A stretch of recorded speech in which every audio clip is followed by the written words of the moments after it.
Ready? All right, good. Let me get some water.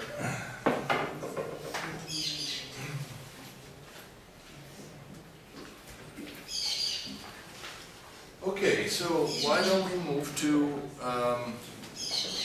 John Simmons' reply to Waldron. Why is it a reply? Well, because Simmons, like me, presumably like more the third kind of foundation than the fourth. John Simmons was my colleague at Boston University. We were doing graduate studies together.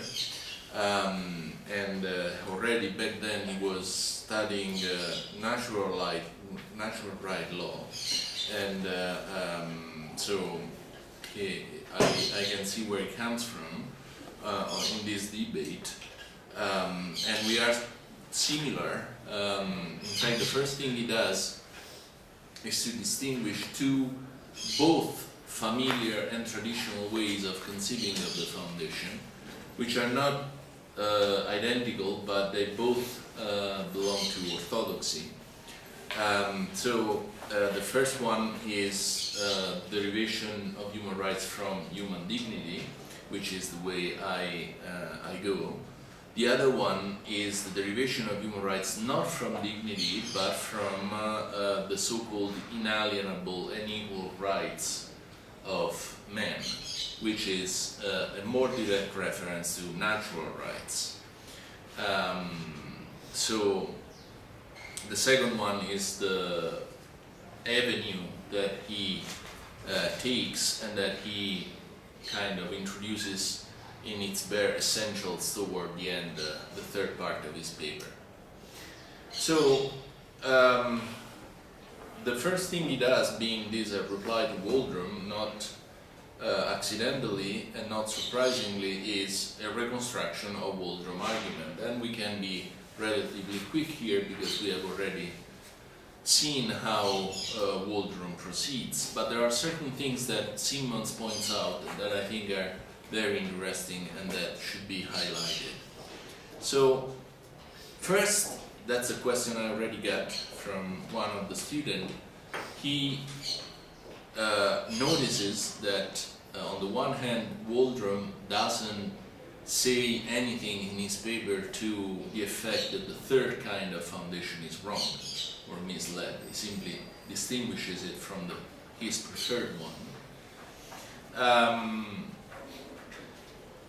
Now, on the one hand he does that. On the other hand, he notices a difference between the third and the fourth kind of foundation that Waldron left implicit.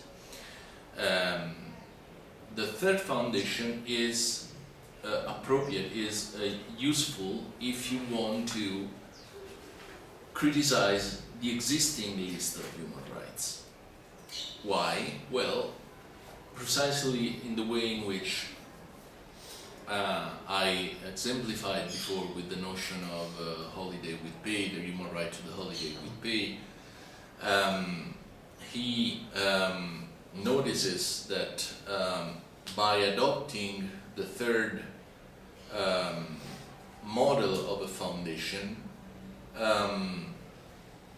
one is in the position to argue in favor of having less human rights or more human rights compared to the ones that are already present in the official documents. So if you think that something is missing in the human rights that we already have for a full and effective protection of human dignity, you should add new human rights. If you think that some of the human rights there are too loosely related to human dignity, you want to take out these rights from the list, from the official list. With the fourth kind of foundation, this becomes a little bit more difficult to do, and that's the kind of consequence of the legalistic approach, if you want, that Waldron has, there is this famous distinction that Kant makes in the Metaphysics of Morals, at the beginning of the Metaphysics of Morals. Right, law, in general, can be addressed from two very different perspectives. One is the perspective of the jurisprudence. They study the law that already exists, and they make all the nice analysis and connection that one can make between bodies of parts of this body of law that are already present. And the other perspective, the one that Kant likes, that in general is the more philosophical one, is a critical perspective on the law that already exists. In order to do that, obviously you need to have different sources. In my opinion, the sources that Kant uses are the moral law and the ethical results that he had already reached in the critique of practical reasoning, in the groundwork, and so on and so forth. There is a body of normative prescription that are already available to him, Kant, and on the basis of which he has a critical stance from which it's possible to criticize the law as an accurate or inaccurate embodiment of this moral normative prescription that we have already secured elsewhere and through arguments that have nothing to do with the existing body of law. And something like that is happening also here, because Simmons thinks that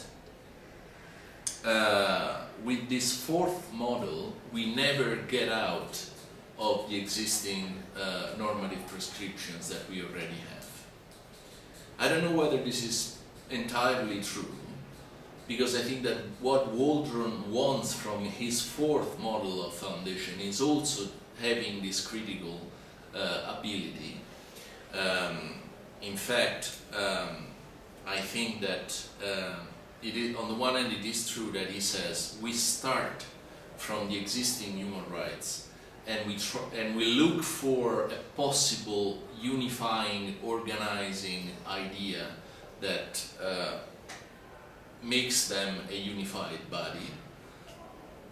On the other hand, he also thinks, although he's not very explicit about it, that once we have found this unifying, organizing idea, we can go back where we started from, so to human rights as they are already listed, and see whether we want to make some change. So I don't know whether Simmons is entirely correct in attributing this static, non-critical feature to the fourth model that Waldron prefers.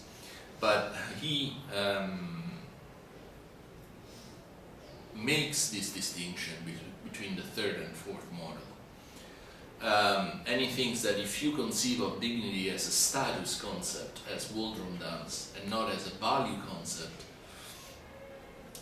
then it becomes more difficult to keep this critical attitude. It becomes more difficult to do this, to take this distance that allows you to say, okay, maybe there is an inflation of human rights, maybe we have to take out some of these rights, maybe we have to add rights that were not included originally, and so on and so forth. Let me just point to a characterization of dignity by Waldron as a portmanteau description. Portmanteau is sort of jacket, or no, a sort of bag actually. So the thing that allows you to bring your clothes when you travel, so a bag, baggage. He thinks that dignity is something like a bag that includes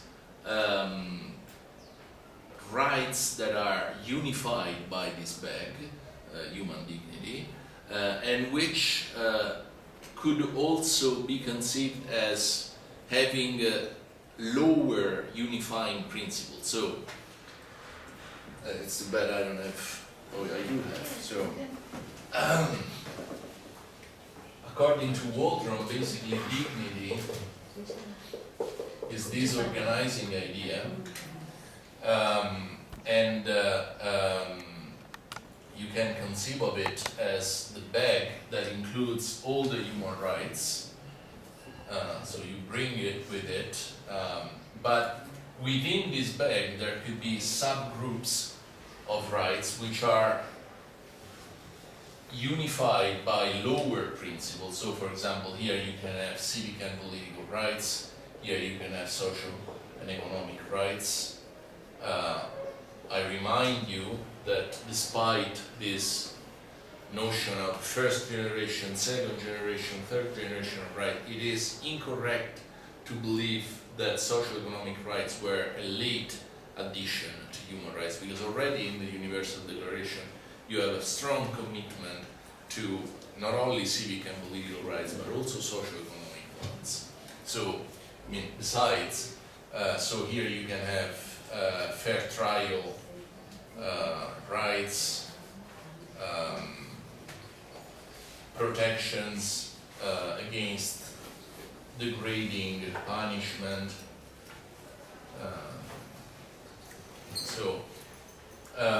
This idea of dignity as a status concept,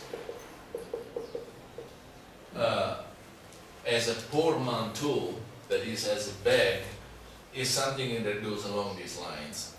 Dignity unifies all of them, but within the whole body of human rights you do have lower principles that organize a set of human rights among themselves.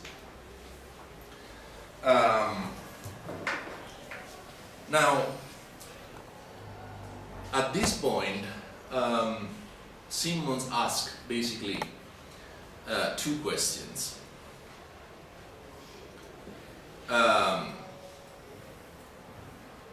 What status are we assuming by saying that dignity is this kind of status? That's the first question he asks. Let me see if I can find the passage. 143. Mm-hmm. 143. 143.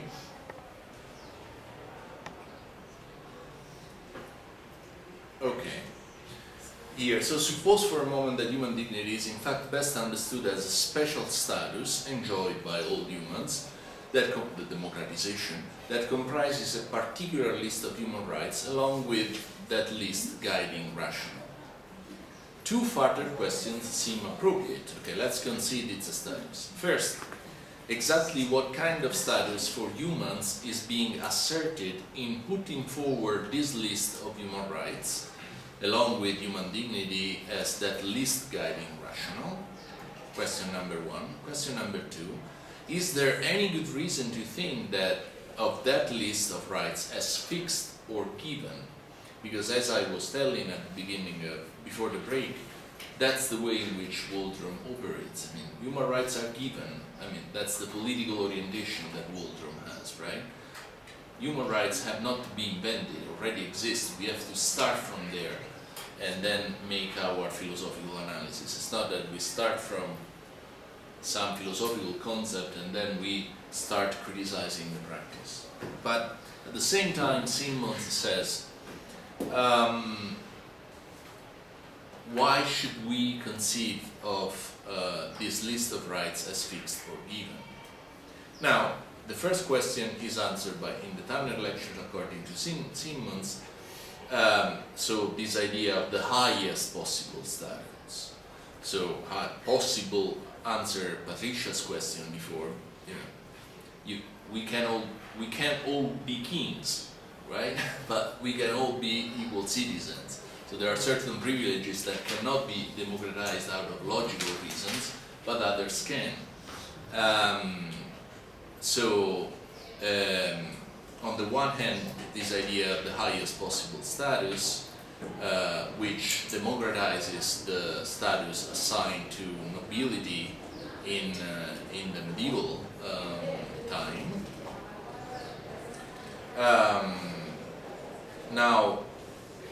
Simmons is not so much convinced that the status human rights attribute to each and every human being is the one of having a high rank, or is best understood in terms of the status that was once attributed to nobility, but that's not a very important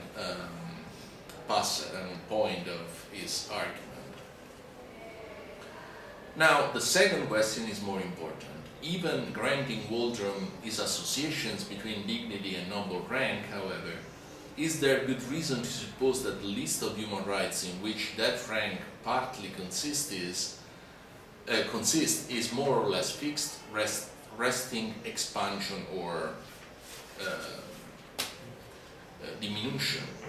It is hard to see why we should be persuaded of this, and here comes the crucial point.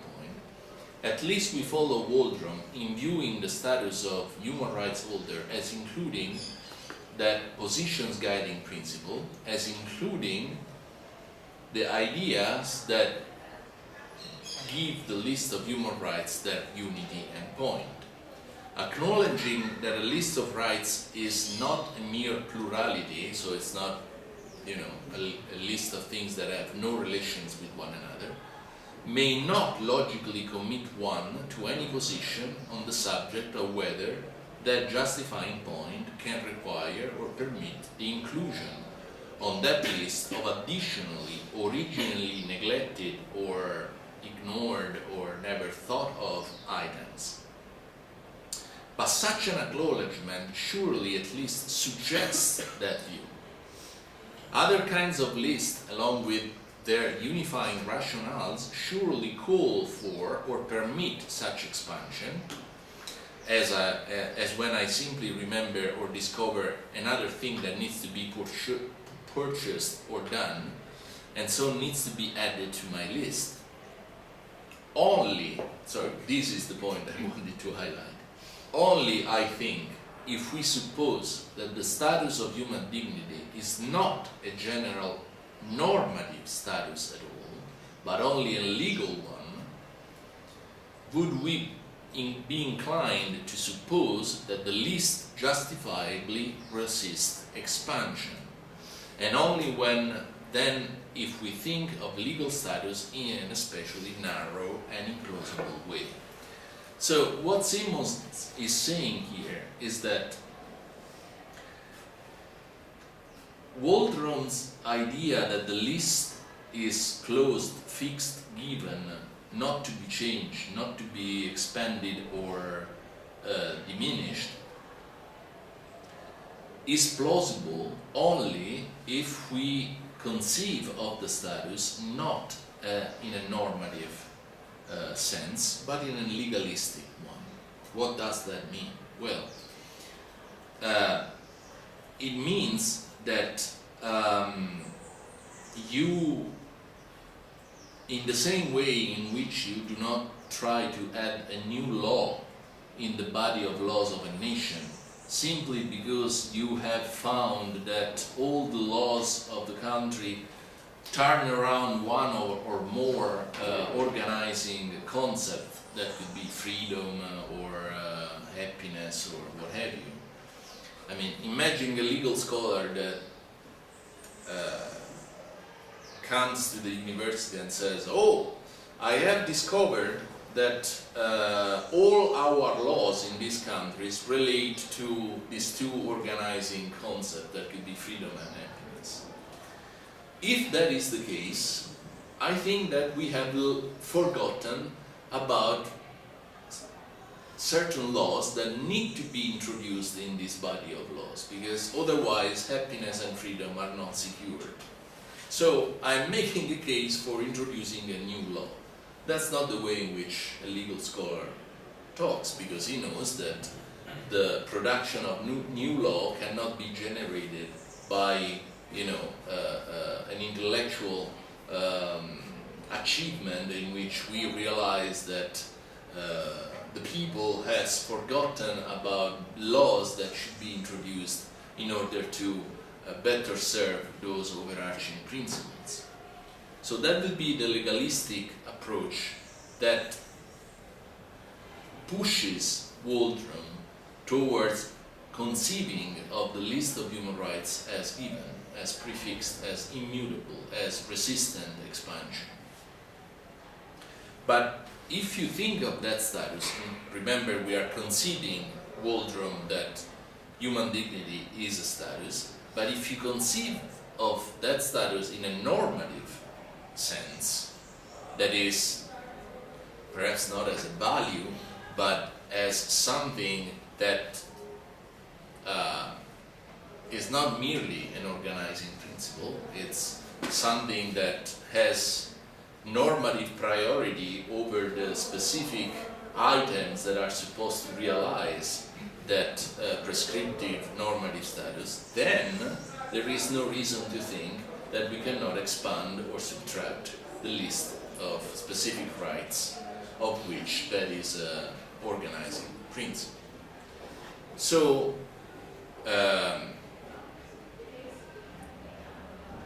not only Simmons argues, is this implausible if we conceive of this status not in a legalistic way, but it is also implausible because even if we conceive it in a legalistic way, it could be the case that by having a broader understanding of this legal status, we could be encouraged in making this subtraction or additions to the specific items that we have. So other kinds of legal status grow and evolve as social facts change or become clear, or as prejudices narrow or dissolve. I mean, imagine the commitment of the American Constitution, the Bill of Rights, to the equality of human beings. Of course, the equality of human beings in the 18th century in the United States meant one thing, the equality of white human beings, but the equality of human beings after the civil rights movements meant something different, the equality of human beings in general. I mean, at least of American citizens. So, I think that what Simmons is saying here is that basically, even if you understand this status not in a normative sense but in a legalistic one, there is no good reason to believe that, as Waldron argues, that the list of which that is an organizing principle cannot be expanded or reduced to better serve the organizing principle itself. Yes? What's the difference between the normative and the legalist? Right. Well, I guess that the difference is this. Conceiving of human dignity in a legalistic manner, as a as a status, is the idea that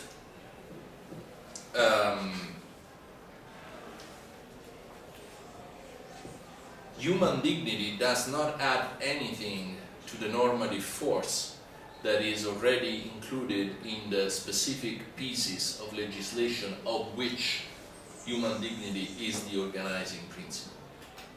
So it's just a short name, an organizing idea for the real things that really matter, which are the existing laws. Those are the ones that we start from and we do not want to change because they already have a normativity that is produced by the fact that they were decided by the people, they were passed by a parliament, whatever origin of the normativity of these specific laws.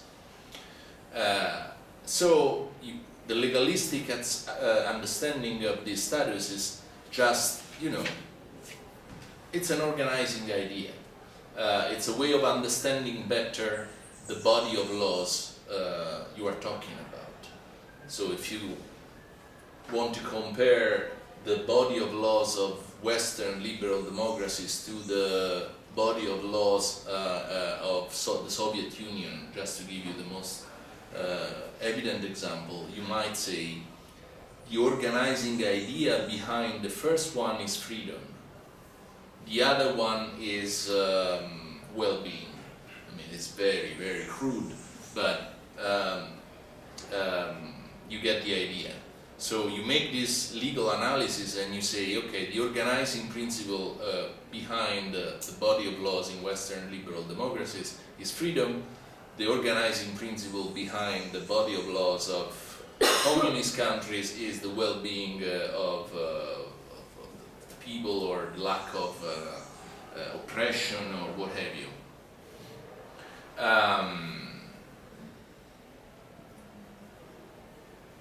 The normative understanding of a status is different in that it says, okay, if freedom is the organizing principle of the body of laws of Western democracies, then there are certain normative desiderata that should be realized through part of the legislation that is not yet in force, that should be introduced. So the normative work is done by the guiding principle. That is not just, a short name for the normativity that you already find at the lower level. It's rather something that has normative force in itself, and that waits to be translated in possibly new pieces of legislation that have to be introduced at the lower level. Okay, so of course Simmons thinks that the relation between human dignity, whatever moral higher ground we have above human rights and human rights themselves, has to be conceived not in this legalistic manner. So if a proper understanding of the status of human dignity might itself license derivations of additional human rights for our list, however, then there is no obvious inconsistency involved in both accepting Waldron's very plausible analysis of human dignity and at the same time pursuing foundational projects of Waldron's third sort, the logical derivation, such as Griffin's. So that's the point Simmons is getting at. He doesn't like a theory that does not allow you to have this critical distance from existing human rights. He wants to have a theory that puts you in the position to subtract, add, reconceive, reinterpret the existing human rights. If that is possible, and there are no principled reasons for not doing so, Simmons continues, then we discover that, as we were saying in the first part of the class, that the third and the fourth model of the foundations are not incompatible with one another. They could actually go together. And in a sense, he suggests that not only they are not incompatible, but they could be mutually supportive. How? Well,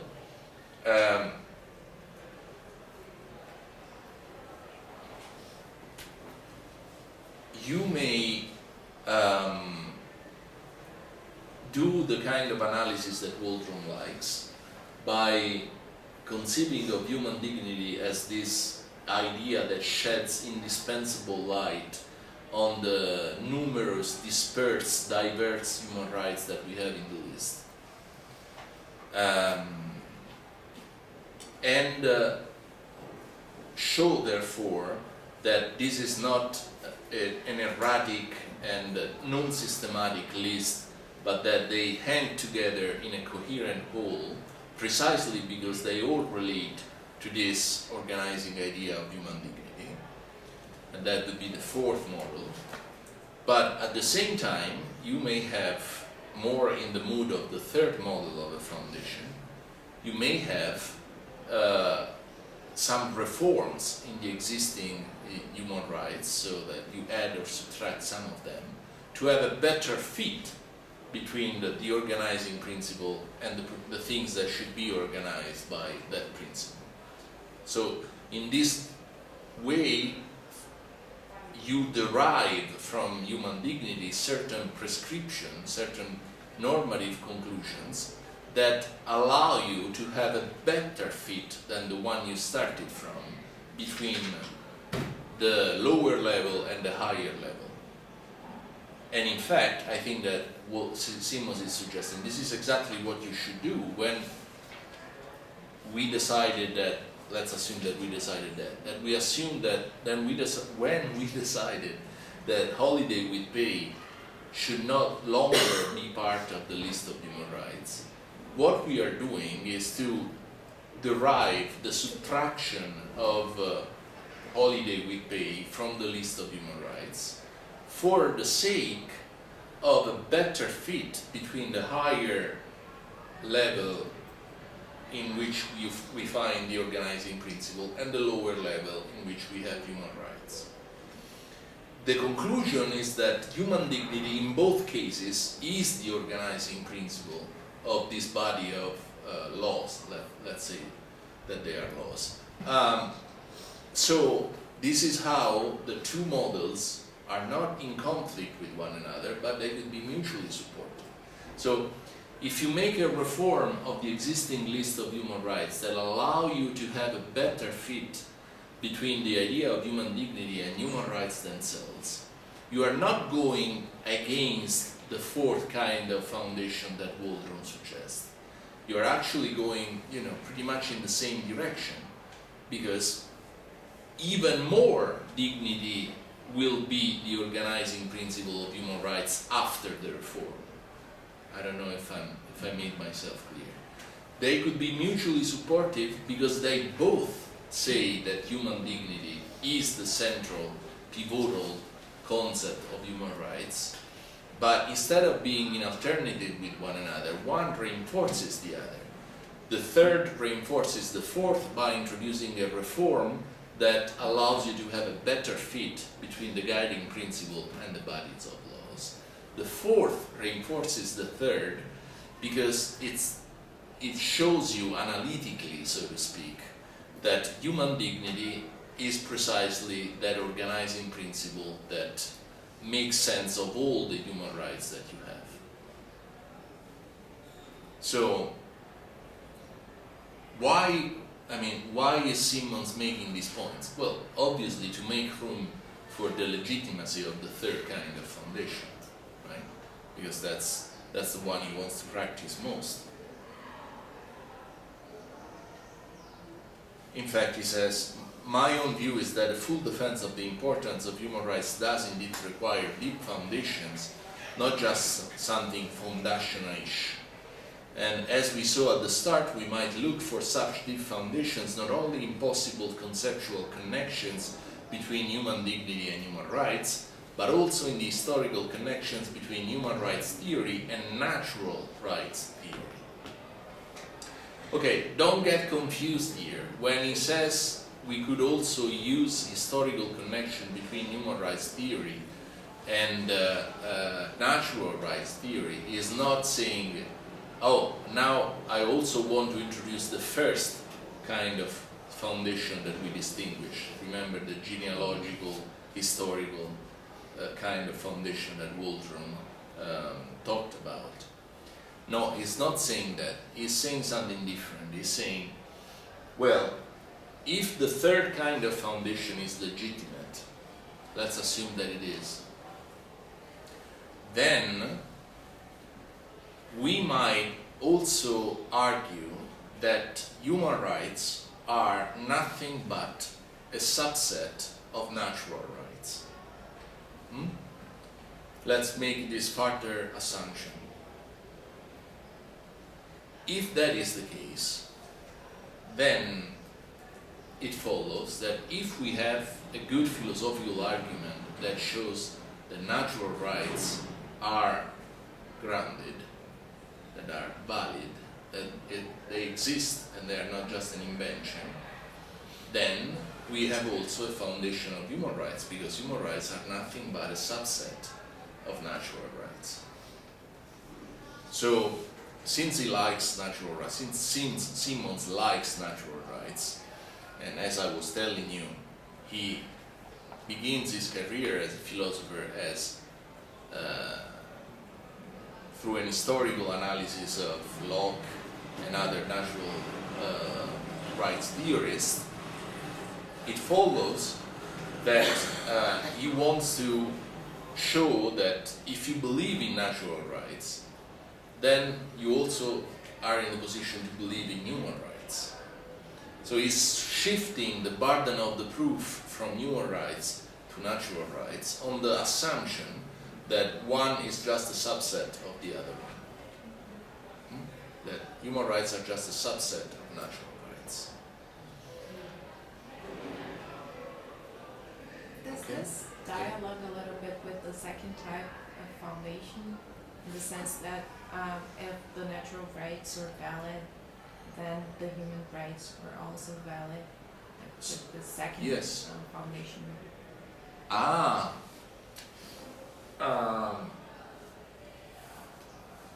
No, because the relationship between natural rights and human rights is one of content as well.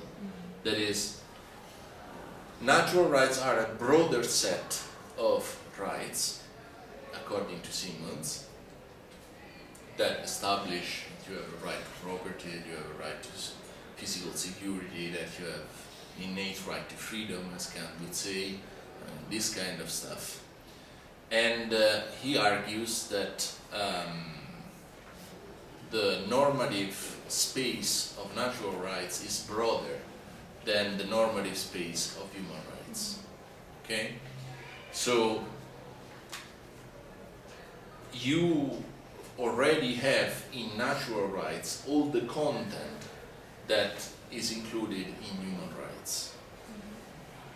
I mean, you have to do some work, because of course it's not enough to say that you have an innate right to freedom, to move to freedom of the press, to right to a fair trial, to right to association.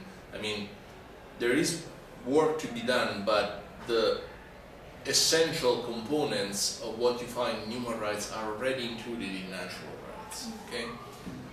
So in this case, there is an analogy between the content of natural rights and the content of human rights. In the second kind of foundation that Waldron distinguishes, the one related to the Grundnorm, Kelsen, and so on and so forth, there is no relationship about the content of the different normative prescriptions. One just entitles the validity of the other one, not because they have similar content, but because it establishes the legitimacy of the procedure that created that lower level norm. So they could be talking about completely different things. The Grun norm only shows that the more specific lower level norm has been rightly generated, but validly generated. Okay, so that's why I don't think it's an instance of the second kind of foundation. So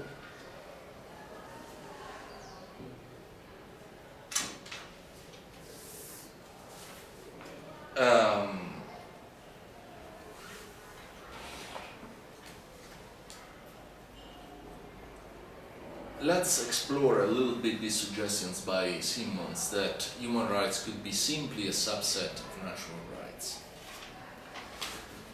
I mean, if that is the case, then the foundation, as I said, then the foundation of human rights would be nothing but the foundation of natural rights. So we shift the problem from the foundation of human rights under the assumption that they are just a subset of natural rights, moves to the foundation of natural rights.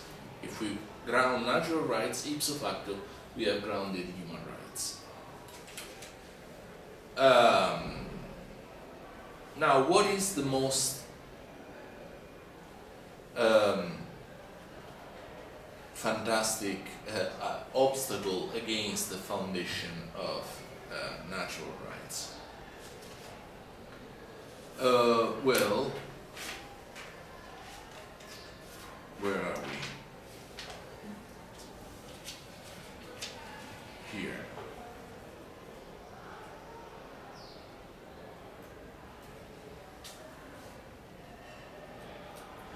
Let me find out. What would claiming that human rights are natural rights amount to? Suppose we define natural rights as those moral rights, one, that could be possessed by a person in a state of nature, and B, whose grounds or justifications are not merely conventional. So that's the hallmarks of natural rights. Natural rights cannot be conceived as merely conventional, of course. They exist even if there is no state, even if there is no stipulation about that we have these rights. No? That's the famous opposition in which you can conceive of the law in general. Remember back with ancient philosophy, the sophists thought that laws are nothing but conventions, what the people decide. There is no pre-existing limit to the will of the people.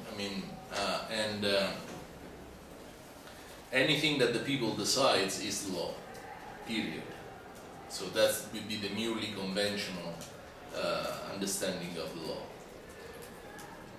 The alternative way of conceiving of it, which would be Plato's way, is that laws mirror some pre-existing normative system and it's up, the question is whether the conventions, the laws that we actually have are a good enough expression of that pre-existing normative body or not. So this is in this history of philosophy is a recurring alternative that you have in conceiving of the law. Either it's just a conventional point or is the expression of pre-existing normativity. Now, if you take the natural rights view, of course you are not with the conventional understanding of the law, because they are natural rights precisely because they also exist in the state of nature. So even before the existence of the state, these natural right theorists believe you have some rights that are given to you by, depending on the specific theory that you have. So before Locke, with Grotius, Pufendorf, these guys, ultimately it's God that decides that you have these natural rights. It's the order of nature that assigns to you certain rights. No convention can overthrow and change this objective order. Later on, you have different foundation of this idea that you have pre-political, pre-state entitlements, but the idea and the difference here do not matter. If you side with natural rights, you believe that there are certain moral rights that you have independently of the state, independently of conventions, independently of whatever the will of the people decides, and so on and so forth. So, human rights, if we understand them in the standard fashion as universal rights, that is, as rights necessarily possessed by all and only human beings, would then be those natural, non-conventional moral rights that not only could be, but must be possessed by humans, not only in a state of nature, but in all other non-natural conditions as well. Human rights must be innate rights, that is, rights enjoyed from the moment that human life begins, and rights that cannot be lost by alienation or renunciation, by forfeiture, through negligence or wrongdoing, or by prescription, either through governmental acts of prescription or through long passages of time without enforcement. Now,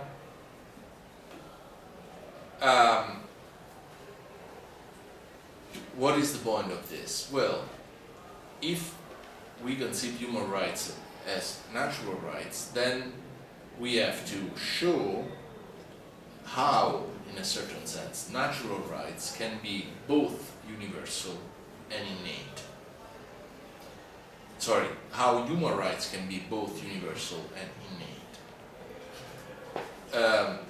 By universal here, we mean not with universal validity that everybody agrees with this, but that they are attributed to each and every human being. Well, Simmons goes on by saying, there is, I believe, a strong case that can be made for the view that, strictly speaking, there are no human rights so understood, either because biological humans who lack even minimal cognitive and affective potential do not hold such rights, so that perhaps only human persons, not human beings, but not all human beings or members of the human species possess human rights, or because no such rights are in principle inalienable or non-forfeitable, even if they may not routinely be either alienable or forfeitable. But it might well also be true that certain natural rights are nearly universal, that is, innately possessed by nearly all biological humans, and alienable or forfeitable only in extraordinary cases. And if that is true, then declarations of human rights and human rights conventions probably ought to describe and enforce the most basic moral rights of persons as if they were truly universal human rights. So, what is Walt Simmons saying? One obstacle in conceiving human rights as natural rights is that we have to remember the fidelity condition. We have to remain faithful to the idea that these rights are both universal and inalienable, because that's how human rights are usually conceived of. Now, Simmons replies, well, first of all, strictly speaking, if we really conceive as human rights as universal and inalienable, there are no human rights whatsoever. Why? Well, because he seems to take for granted that it's not the case that truly all human beings have human rights. Because there are, think of people who were born without a brain, or people who have lost permanently their rational capacities. Simmons, I think, is arguing for saying, well, it is rather straightforward that we do not concede all human rights even to this person. So this universality has to be taken from, with some caution. That's the point about the universality. The other point about the fact that human rights are not inalienable, that cannot be lost, is it again, strictly speaking, false, because there are human rights that can be lost by wrongdoing, by forfeiture, by other procedures. Again, for example, you may have had all the human rights that are given to you by the official list, but if you become permanently mentally impaired, you no longer have the right to vote, for example.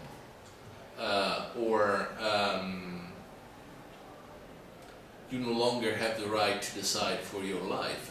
If you are judged by some judge as unable to, now I don't know the legalistic term, but if you are no longer considered by the society as an autonomous person, you are no longer free to do certain things, right? like with old people that are conceived as, what's the name in Italian, is patria potestà. Well, I mean, I think you understand, when someone is so sick that he lost his mind, other people have the right to decide for this guy, and it's a judge who usually makes this decision, obviously, right? Now, I don't know how it's framed in the terms of your law, but I'm sure that there is something like that also in the Brazilian legal system. So, this shows that it's not the case that human rights are inalienable, strictly speaking. I mean, there are certain human rights that you may lose depending on certain circumstances. There are extreme circumstances, but they exist. So, what's the point of being careful about universality and non-alienability? Well, the point is that you cannot use the supposedly inalienability or or universality of human rights as an argument against the fact that you conceive of them as natural rights. Moreover, if there are natural moral rights, continues Simmons, that are both innate and cannot be lost, the likely candidates for inclusion in this category will make a familiar and a naturally unified list. People do terrible things to others, and in doing so, they forfeit rights that they formerly possessed. May they forfeit all rights by such acts, as Locke seemed to believe, suggesting that committing great enough wrongs reduces one to the moral status of a dangerous lower animal? Perhaps, as Locke might have been persuaded to concede, and as the US Bills of Rights suggest, a doer of terrible wrongs forfeits his right not to be killed. So, permission for capital punishment, interrogation mark. Maybe he forfeits this right not to be killed on account of the wrongdoings that he is responsible for, but not his right not to be tortured, his right not to be killed in degrading or humiliating ways, his right not to be hunted for sport or punished for the entertainment of others, and so on. Similarly, people are often thoughtless or imprudent in alienating their rights, for example, in losing needed funds or their return tickets while visiting a casino. So you get drunk at a casino, you lose all your money, you lose all your ticket to come back home, so you have lost actually your right, the rights that you used to have. May people thus alienate or risk alienating all of their moral rights? Well, evidently we think that this is not the case, simply because you were imprudent. It's not the case that you lose all your rights. And what rights you do not lose? Well, surely the best candidates for inalienability would again appear to be moral rights whose legal analog in the US law have that same property, such as the inalienable legal right not to be held as a slave, or perhaps the right not to be killed, or the right to the satisfaction of our most basic needs. So even if you lose all your property because you were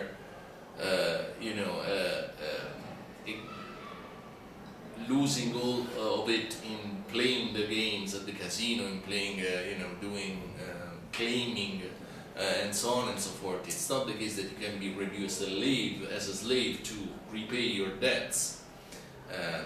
So, what's the point of all this? The point is that when we try to decide which among the rights that we have enjoy this not absolute, absolute inalienability and universality, Simmons argues, we not accidentally end up with what we usually conceive of as natural rights.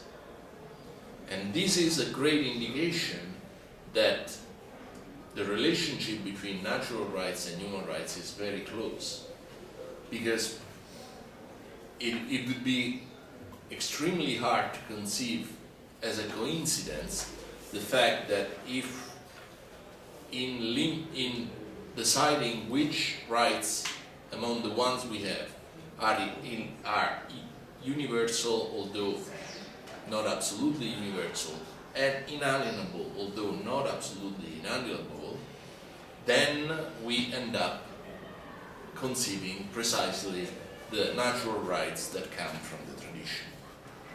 In short, the natural rights that seem likeliest to qualify as universal human rights are precisely those rights, possession of which we might naturally say is necessary for living or dying with appropriate human dignity. So the best arguments for human rights foundation in natural right theory then seem bound to return us to that same idea of human dignity that is explored and analyzed as a status concept by Waldron. So whether we begin from the top with a list of legally established human rights, or begin from the bottom, now the top here is the high level, the lower level, and the bottom is the higher level in the previous terminology, by thinking about those innate natural rights that seem least likely to be alienable or forfeitable, our arguments appear to converge on the same conclusions. So, if, as I've argued, there is no genuine inconsistency between Waldron's preferred approach and an approach starting from the foundation of natural rights theory, the two approaches may not only be logically consistent, but mutually supportive.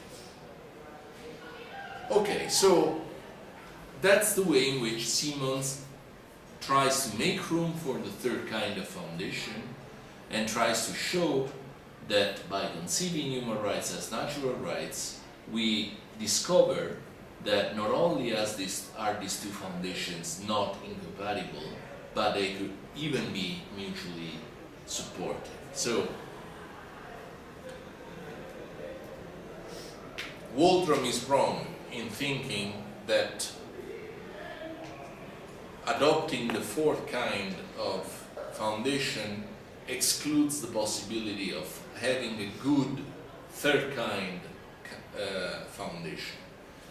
He proposes the foundation from natural rights as an example of the third kind of foundation, and he tells us, look what a wonderful result we get. If we start from natural rights and we think of them as the moral foundation of human rights, we discover that human dignity is the overarching concept that allows us to select the natural rights that we want to become human rights, and therefore we end up with the same conclusion that Waldron had reached by making his conceptual analysis of the relationship between human dignity and human rights. And this shows that the two approaches reinforce one another instead of being in competition with one another. Now, of course, to say that things may be the way he suggests is not the same as saying that things are the way he suggests. That is, he still has to show that human rights have to be derived according to the third kind of foundation from natural rights. This is still an argument that he has not provided. He has made just a conceptual analysis to show that this could be a possibility. So let's try to see how he shows that actually natural rights are the moral foundation for human rights. And that's the last point of today. Professor, Yes? for Simons, the place of dignity would be more or less what the place of, for Simons, the place of natural rights would be more or less the place of dignity for the Orthodox approach. Absolutely, yes. Whereas the place of dignity for him would be exactly. Well, in my foundation, you don't need to go through natural rights to arrive to human rights. You can start from human dignity and you move directly to human rights. Okay? In his opinion, the starting point should be natural rights. This is the two orthodox foundation that Simmons that he distinguishes at the beginning of his paper. He says there are two traditional ways of conceiving of the foundation. One is starting from human dignity, the other one starts from natural rights. Simmons, prefer the one that starts from natural rights and moves through human rights. Other people may do the alternative, yet still traditional route of moving from human dignity to human rights. Okay? Now, that doesn't mean that even if you start from natural rights, human dignity doesn't play any role in your foundation. In fact, he thinks that human dignity is the concept that shows that when you derive human rights from natural rights, you do this derivation, which is a kind of narrowing the scope of natural rights, by having in mind human dignity. So, I don't know if I... So it is an organizing. Yeah, it remains an organizing concept, also if you start from natural rights. So, Simmons says, I start from natural rights, and I think I can show you that human rights are derived from those, okay? How do I do this derivation? I do it because in the box of human rights, I place only the rights that connect somehow with the idea of human dignity. So this is a kind of selecting principle. Filter. Yeah, like a filter. Yes, exactly. I think that we can bypass the reference to natural rights and simply, move from human dignity to human rights. That's the difference. And of course, Waldron says human dignity is here, is not higher. Okay? So they are at the same level. One is just the organizing principle of the other. That would be the fourth kind of foundation.